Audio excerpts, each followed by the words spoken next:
হয়ে যাবে। সন্তান যখন বাবাকে বাবা বলে ডাকবে, ওই সন্তানের বাবা তখন সারাদিন পরিশ্রম করার পরেও চৈত্র মাসে এই প্রচন্ড রৌদ্রের মধ্যে ঘাম ঝরানোর পরও বিকেল বেলা যখন বাড়িতে আসে, সন্তান যখন বাবাকে বাবা বলে ডাক দেয়, তখন বাবার এই পরানটা জুড়াইয়া যায়, বাবাও খুশি হয়ে যায়। সন্তানকে কত সুন্দর করে আদর করে মা গোসল করাইয়া, নতুন জামাগুলি পরাইয়া সন্তানের কত সুন্দর ছেড়ে দিল। সন্তান যখন দুলাবালি লাগাইয়া সন্তান আবার ফিরে আসে, আম্মুকে যখন জড়াইয়া ধরে আম্মু বলে ডাক দে, তখন সে কত কষ্ট করে মা কত সুন্দর করে বুঝাইয়া দিয়েছিল। এখন সন্তান রাস্তার ধুলাবালি লাগাইয়া আসছে, মা এখন ধমক দিবার কথা। যখন সন্তান মাকে মা বলে জড়াইয়া ধরে, তখন মা তার বেটা বলিয়া যায়, মা তখন খুশি হয়ে যায়। আল্লাহ বলেন, রে আব্দুর রহমান, আব্দুল করিম, ও রহিমা, হালিমা, শুনো,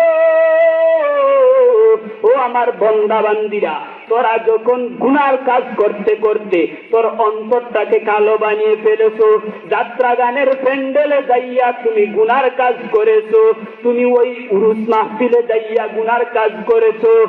এ যুবক, তুমি যখন গুনাহ করতে করতে তোমার এই অন্তরটাকে উড়ন্ত কাকের চাইতে কালো বানিয়ে ফেলেছো,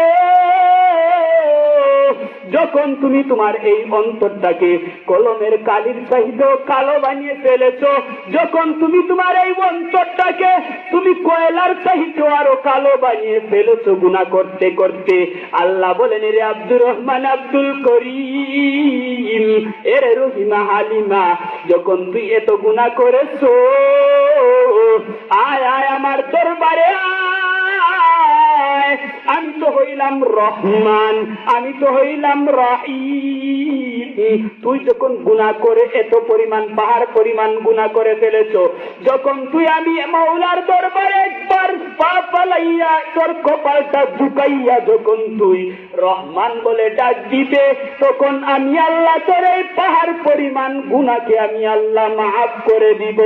কারণ হলো আমি হইলাম রহমান, আমি এই হাত দ্বারা তোকে বানাইছি